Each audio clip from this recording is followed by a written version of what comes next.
Hi అండి, అందరికీ నమస్కారం. Welcome back to my channel. ఈ వీడియోలో ఏపీ ఉద్యోగ పెన్షనర్ల మే నెల జీతాలు, పెన్షన్ల తాజా సమాచారం తెలుసుకుందామండి. కొన్ని బిల్లులు అయితే ఆర్బీఐ ఈకుబెర్లోకి అయితే చేరుకున్నాయి. మరి ఆ వివరాలు కూడా ఈ వీడియోలో తెలుసుకుందాము.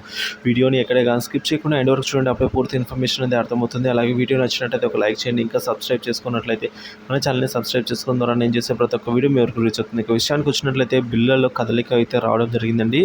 సో నిన్నటి వరకు ఏవైతే బిల్లులు గ్రీన్ ఛానల్లో ఉన్నాయో అవన్నీ కూడా వాటిలో కొన్ని ఆర్బీఐ ఈకుబెర్ స్టేజ్కి అయితే రావడం జరిగింది. మే నెలకు సంబంధించిన జీతాల చెల్లింపు ప్రక్రియ అయితే ఈ విధంగా కొనసాగుతోంది ఈరోజు కూడా.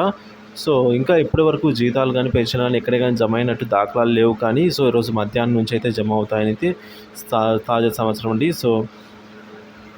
కొన్ని సాంకేతిక కారణాల వల్ల నిన్న జీతాలు అయితే తక్కువగా జమ అయ్యాయి, తక్కువ స్థాయిలో. అలాగే ఈరోజు ఆ సాంకేతిక ఏదైతే లోపం ఉందో దాన్ని సరిచేయడం వల్ల కొద్దిగా ఎక్కువ మోతాదులోని జీతాలు మరియు పెన్షన్లు ఈరోజు జమ అయ్యే అవకాశాలు ఉన్నాయి. అలాగే మరొక 4,000 కోట్లు 3వ తేదీన రానున్నాయండి ఏపీకి. ఈ నేపథ్యంలో మనకు ఈ జీతాలు, పెన్షన్లు కూడా 5-6 తేదీల్లో పూర్తిగా జమ అయ్యేదానికి అవకాశం ఉన్నట్టుగా చెప్తున్నారు. అలాగే health department, revenue department, Panchayati Raj department వారికి బిల్లు ఈకుబెర్లోకి అయితే వెళ్ళాయి. ఈరోజు ఎట్టి పరిస్థితుల్లో వారికి అయితే జమ అవ్వడం జరుగుతుందండి.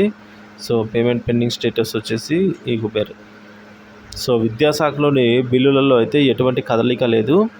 వెయిటింగ్ ఫర్ ఫండ్ క్లియరెన్స్ అనేది చూపిస్తోంది. ఇక పెన్షన్ల విషయానికి వచ్చినట్లయితే పెన్షన్ల బిల్లుల్లో కూడా పెద్ద కదలిక అయితే లేదండి ఈరోజు కూడా. అవన్నీ కూడా వెయిటింగ్ ఫర్ ఫండ్ క్లియరెన్స్లోనే ఉన్నాయి. ఇలాగే ఎప్పటికప్పుడు ఏపీ ఉద్యోగ పెన్షనర్ల జీతాలు, పెన్షన్లు జమ అయ్యే తాజా సమాచారం కావాలనుకుంటే మన ఛానల్ని సబ్స్క్రైబ్ చేసుకుని అప్డేట్స్ అయితే ఫాలో అవుతుండండి. Thank you for watching this video. Please like, share, subscribe my channel.